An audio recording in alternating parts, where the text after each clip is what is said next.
ও হলো হাসান। ও আমি BM college, আমার বাসা বরিশালে। আমি 4-5 বছর আগে থেকেই বিএম কলেজ ক্যাম্পাসে দেখছি বিভিন্ন সময় বিভিন্ন কিছু বিক্রি করতে। অনেক সময় দেখা গেছে যে বাদাম বিক্রি করছে, অনেক সময় চিপস বিক্রি করছে, আবার কন্টিনিউয়াসলি এখন ফুল বিক্রি করতেছে। ও এগুলো বিক্রি করার পাশাপাশি পড়াশোনাও চালাই যেতেছে। আসলে এটা অনেক বড় একটা ব্যাপার যে ও পাশাপাশি এগুলো করার পাশাপাশি পড়াশোনাটা এখানে বসে কন্টিনিউ চালাই যেতেছে, যেটা অন্য সব জায়গায় আসলে দেখা যায় না এইভাবে। যে হয়তো বা যে কোনো একটা কিছু করে, পড়াশোনা করে না তো কাজ করে, ও কাজও করতেছে পড়াশোনা করছে একসাথে। এই জিনিসটা আমাদের জন্য আসলে দেখার মতো একটা জিনিস। আমার ছেলে ফুল বিক্রি করে পাশাপাশি পড়াশোনাও করে। মনে করেন কোনোদিন 3000 বেচে, কোনোদিন 2000 বেচে, কোনোদিন 1000 বেচে, কোনোদিন 500 বেচে। সবসময় তো একরকম হয় না, সবকিছুর হিসেব নিকাশ ঠিক মতন দিতে আছে। আজকে মাল্লা ছেলে এটা 2000 টাকা, বেচা কিনে হচ্ছে 700। আমরা জয়সর বেনাপোল গদখালি, এখানে দাম নাই বেশি। ওখান দিয়ে আমি 3000 টাকা আমি দেখতেছি, আমার হ্যান্ডে পিস কাটতে আছে 40 টাকা 50 টাকা কাটে। এটা তো আমার আইনে পোষে।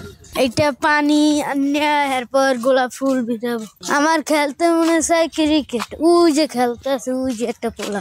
আমি খেলা দেখি আর ফুল বেশি। আমার মাই খেলতে চাই, খেলতে দেয় না। এই যে তোমার ওই বইয়ে থাই, আমি বাসায় বইয়ে বৃষ্টির সময় খেলছিলাম। এনে গোলাপ ফুল আছে, এনে আছে জারবেরা আছে, জিপসি আছে। এইটা হইলো মাথার রাউন্ড। আপুরাও কেনে, ভাইয়েরাও কেনে। এখানে পড়াশোনা করি, বাসায় পড়াশোনা করি। এখানে নিরিবিলি হেডফোনে লিখতে ভালো। হ্যাঁ আবার ওই যারা কয় হ্যাঁ আবার দিই।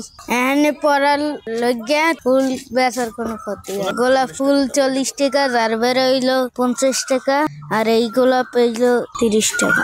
অনেকে ছবি তুললে এরপর ভাঙ্গে চুরে হেলায়। সেদিন বালতি ভাঙ্গে হেলাইছে, ফুল ভাঙছে তার জন্য লেগছে 20 টাকা ছবি তুললে। যশোর বেনাপোল গদখালি থেকে ফুল আনে। আমাদের আর কোনো ভাই নেই, আমার বোন আছে। আমি ফুল বিক্রি করি, দেন ইনকাম করি, এই দিয়ে আমার ফ্যামিলি চলে। পাশাপাশি আমি পড়ালেখা করি। এই যে দেখছেন না, আমার আজ না পড়ালেখা করতে আসি।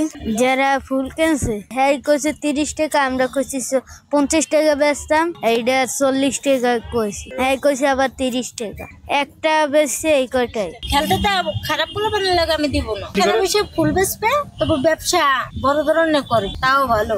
কিছু ছেলেরা আছে খারাপ, সিগারেট খায়। এর সাথে আমি আমার ছেলে তো নষ্ট করে দিতে পারি না, পারি।